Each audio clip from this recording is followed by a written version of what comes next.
नमस्कार दोस्तों, स्वागत है आपका द विष्णु फाइल्स के तीसरे वीडियो में। चलो भाई देखो अब मैं क्या करता हूँ। स्वर्ग लोक की अप्सराएं नृत्य करने लगी, देवता आकाश से पुष्प वर्षा करने लगे। जैसे ही धर्मेंद्र प्रधान ने इस्तीफा दिया तो लगा कि अब स्वर्ग का राज्य आ गया। लोकतंत्र की जीत हुई और सरकार का घमंड चकनाचूर हो गया। जंतर मंतर पर कॉकरोच खुशी के मारे उछलने लगे। मीडिया चैनलों पर यह खबर ऐसे प्रसारित हुई मानो देश के सारे मुद्दे समाप्त हो गए हों। अब किसी को कोई कष्ट नहीं है। और गौर करने वाली बात यह है कि हर कोई अपने आप को जीता हुआ मानकर खुश है।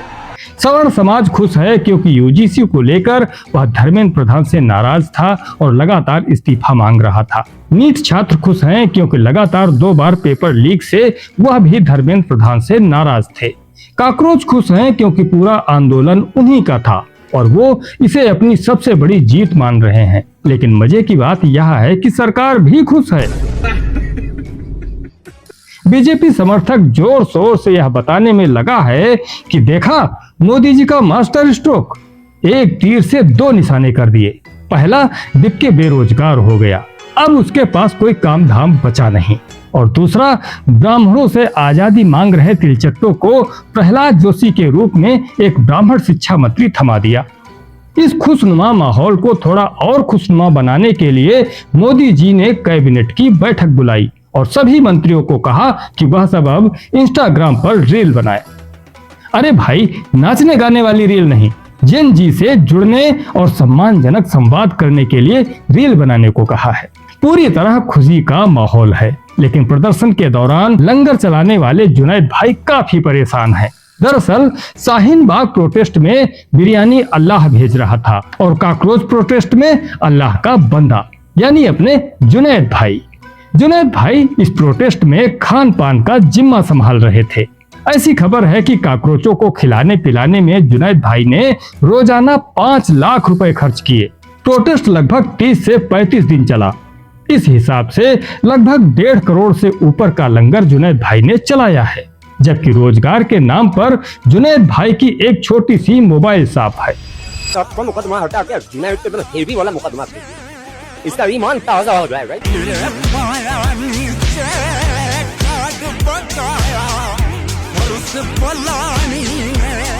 अब दिल्ली पुलिस न केवल जुनैद भाई से बल्कि उनके रिश्तेदारों से भी पूछताछ कर रही है कि इतना पैसा कहां से लाए। इसका जवाब न जुनैद भाई दे पा रहे हैं न ही उनके रिश्तेदार। ऐसे में शिकंजा कसने वाला है और जुनैद भाई की मुश्किलें बढ़ने वाली हैं। धर्मेंद्र प्रधान का इस्तीफा होने की खुशी में सवर्ण समाज यह भूल गया है कि यूजीसी रोल बैक अभी नहीं हुआ है। नीट छात्र यह भूल गए हैं कि उनके मसले अभी हल नहीं हुए हैं। कॉकरोचों का क्या, वो तो जहां गंदगी दिखे वहीं प्रकट हो जाते हैं। कोई और मुद्दा ढूंढ लेंगे। देश में मुद्दों की कमी है क्या? और सरकार को तो क्या ही कहें। गांव में एक कहावत है कि चालाक कौवा हमेशा गुह पर गिरता है। वही हाल सरकार का है। नवंबर 2020 में यही सरकार 3 कृषि बिल लाई थी। यदि यह बिल कानून बन जाते तो किसान अपनी फसल मंडियों के बाहर भी कहीं भी बेच सकते थे। मंडी के बाहर फसल बेचने पर किसानों को कोई बाजार शुल्क भी नहीं लगता, न ही कोई टैक्स देना पड़ता। कंप्यूटर या मोबाइल के जरिए किसान देश भर के खरीदारों से सीधे जुड़ सकते थे। बुआई से पहले ही बड़ी कंपनियों या व्यापारियों के साथ फसल की कीमत तय कर सकते थे। कुल मिलाकर किसानों को आढ़तियों यानी मंडी के दलालों से छुटकारा मिलने जा रहा था। लेकिन यह बात भला दलालों को कैसे हजम होती और वह पहुंच गए धरने पर। साल भर खूब ड्रामा हुआ। देश का 85% किसान इन कानूनों के पक्ष में था। वह लगातार कहता रहा कि यह कानून लागू होने चाहिए।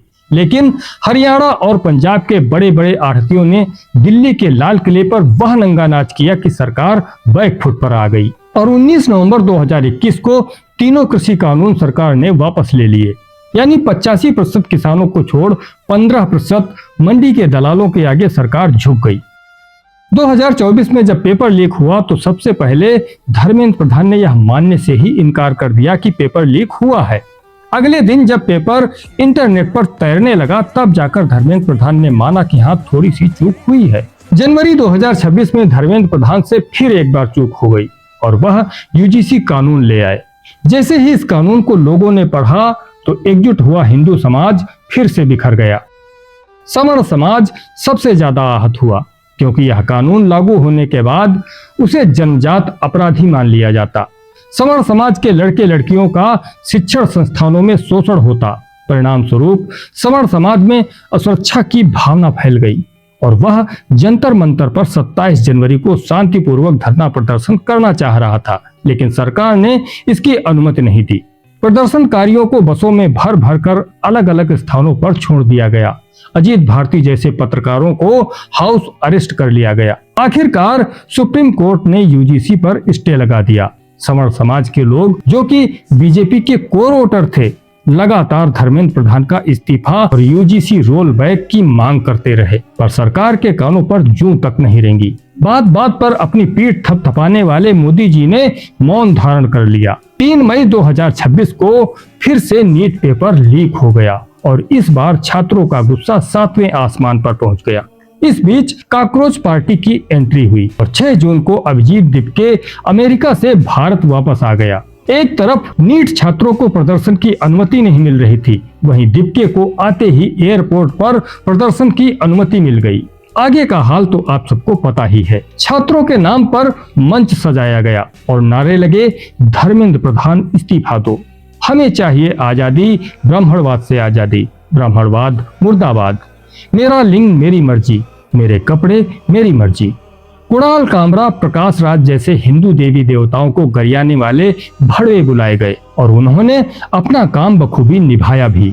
भगवान राम को भरे मंच से सीता का पति कहकर अपमानित किया गया। वहीं नंदिता नारायण ने मंच पर अल्लाह का नाम स्थापित किया। राजनीतिक रोटियां सेकने के लिए राजनेता भी पहुंचे। कुल मिलाकर छात्रों के नाम पर हो रहे आंदोलन में मंच पर छात्रों के अलावा अरे गहरे नत्थु खैरे सबको जगह दी गई। मीठे नमकीन लड़कों की रील्स इस कदर वायरल हुई कि लोग छात्रों के मुद्दे तो भूल ही गए। यह सब देखकर बेचारे नीट छात्र ठगे से रह गए और पूरे आंदोलन में कहीं नजर नहीं आए।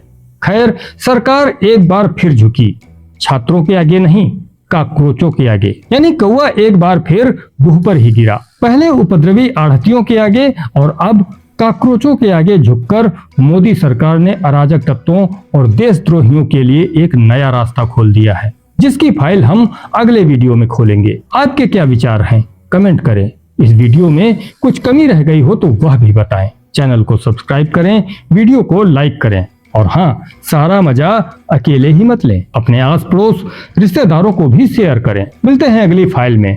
जय हिंद, वंदे मातरम।